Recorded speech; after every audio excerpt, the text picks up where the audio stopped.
Hello friends, आज की इस वीडियो में मैं आपको बताने वाली हूँ कि विभक्तियों को कैसे याद रखें। ये मेरा विभक्तियों को कैसे याद रखने का दूसरा वीडियो है।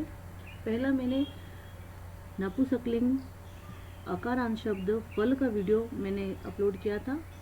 अब मैं अकारांत पुल्लिंग शब्द।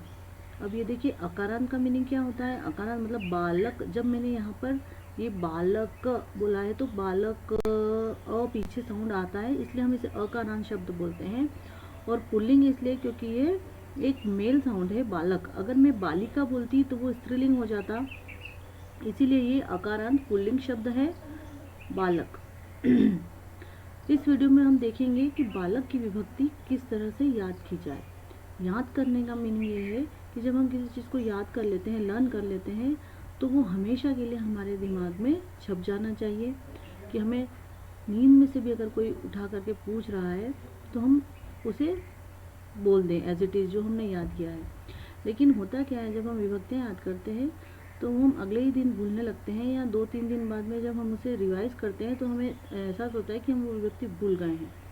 तो जिस तरह से आप, जो मैं तरीका यहाँ बता रही हूँ, अगर उस तरीके से आप विभक्ति को समझेंगे तो आप बहुत अच्छे से उस विभक्ति को ज़्यादा समय तक या हमेशा के लिए उस विभक्ति को याद कर पाएंगे। अब यहाँ पर देखिए, अकारांत पुल्लिंग शब्द बालक है। यहाँ पर मैंने प्रथमा से लेके संबोधन तक मैंने यहाँ पर लिख लिया है। ऊपर यहाँ पर ये एक वचन, द्विवचन, बहुवचन ले लिया है। एक वचन का मीनिंग होता है कि अगर एक बालक है तो उसके लिए हम एक वचन का उपयोग करेंगे। अगर द्विवचन है मतलब 2 बालक हैं तो द्विवचन का। और अगर 2 से अधिक, 3 से लेके जितने भी हों, उन सारे बालकों के लिए बहुवचन का प्रयोग करेंगे। तो ये एक वचन, द्विवचन और द्विवचन, बहुवचन का उपयोग है। अब यहाँ पर देखिए, प्रथमा से लेके संबोधन। अब आप कहेंगे कि बालक एक है, तो यहाँ पर एक वचन में भी प्रथमा से लेके संबोधन मतलब 8 शब्द बालक के दिए हैं। बालकः, बालकम, बालकेन, बालकाय, बालकात, ये सारे। तो कब कहाँ किसका उपयोग करना है, तो मैंने इससे पहले एक वीडियो अपलोड किया है जिसमें मैंने बताया है कि विभक्तियों का उपयोग कैसे करें। वो वीडियो अगर आप देखेंगे, उसे समझेंगे, तो आपको पता चलेगा कि ये जो एक वचन में प्रथमा से लेकर संबोधन तक में एक वचन, द्विवचन और बहुवचन का उपयोग कैसे किया जाता है। तो बच्चों, अब हम समझने वाले हैं कि इसे याद कैसे रखें। अब आप देखिए, यहाँ पर जब प्रथमा हम पढ़ते हैं विभक्ति, तो आपने देखा होगा कि प्रथमा में एक वचन, द्विवचन, बहुवचन में इस लाइन को याद रखना है, बालकः, बालकौ, बालकाः। इससे आप अगर 2-3 बार अगर बोलते हैं तो आपको बालकः, बालकौ, बालकाः, बालकः, बालकौ, बालकाः। वैसे भी हमें सारी विभक्तियों की फर्स्ट लाइन बहुत इजीली याद हो जाती है। फर्स्ट और सेकंड लाइन सभी को आसानी से याद हो जाती है। बालकः, बालकौ, बालकाः, एक बालक, क्योंकि इसका उपयोग बहुत ज़्यादा होता है। एक बालक, ये 2 बालक और यहाँ पर 2 से अधिक बालक। तो बालकः, बालकौ, बालकाः, इसका उपयोग बहुत ज़्यादा होता है। अब देखिए, द्वितीय में करना है। द्वितीय की विभक्ति है बालकम, बालकौ, बालकान। यहाँ पर ये ध्यान रखना है कि यहाँ पर बालकम आता है और यहाँ पर बहुवचन में बालकान आता है। और जो द्विवचन है वो प्रथमा और द्वितीय का दोनों सेम है, बालकौ, बालकौ। तो ये बात हमें याद रखनी है, प्रथमा द्वितीय का द्विवचन सेम रहेगा, बालकौ, बालकौ। यहाँ पर द्वितीय में बालकम और यहाँ पर बहुवचन में बालकान। ये आप दिमाग में फिट कर लीजिए। उसके बाद में देखिए, जब हम यहाँ पर तृतीया से हम विभक्ति याद करते हैं, तब आप देखिए कि तृतीया, चतुर्थी और पंचमी को इस तरह याद रखें, केवल इतना सा, केन, काय और कात। केन, काय, कात, केन, काय, कात, मतलब तृतीया, चतुर्थी और पंचमी में आएगा बालकेन, बालकाय, बालकात, केन, काय, कात। अगर ये सीरियल अपने केन, काय, कात, के का करके आप याद रखते हैं, तो के का, ये देखिए फर्स्ट यहाँ पर के है, यहाँ पर फर्स्ट का है और यहाँ पर फर्स्ट का है। तो केन, काय, कात, केन, काय, कात, अगर इस तरह से हम लोग इसको अपने दिमाग में फिट कर लेते हैं तो तृतीय, चतुर्थी, पंचमी में केन, काय, कात आएगा, मतलब बालकेन, बालकाय और बालकात। इस तरह से तृतीय, चतुर्थी, पंचमी की एक वचन आपको याद रखनी है कि यहाँ पर क्या आने वाला है।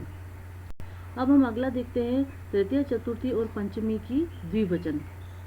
तो यहाँ पर आप देखिए तृतीया, चतुर्थी और पंचमी के द्विवचन में बालकाभ्याम, बालकाभ्याम, बालकाभ्याम, ये तीनों सेम रहेंगे। बालकाभ्याम, बालकाभ्याम, बालकाभ्याम। तो यहाँ पर ये देखिए आप, ये तीनों आपको एक बार एक चीज़ याद करनी है, तृतीया में करो या चतुर्थी में या पंचमी में, बालकाभ्याम आपको याद रखना है।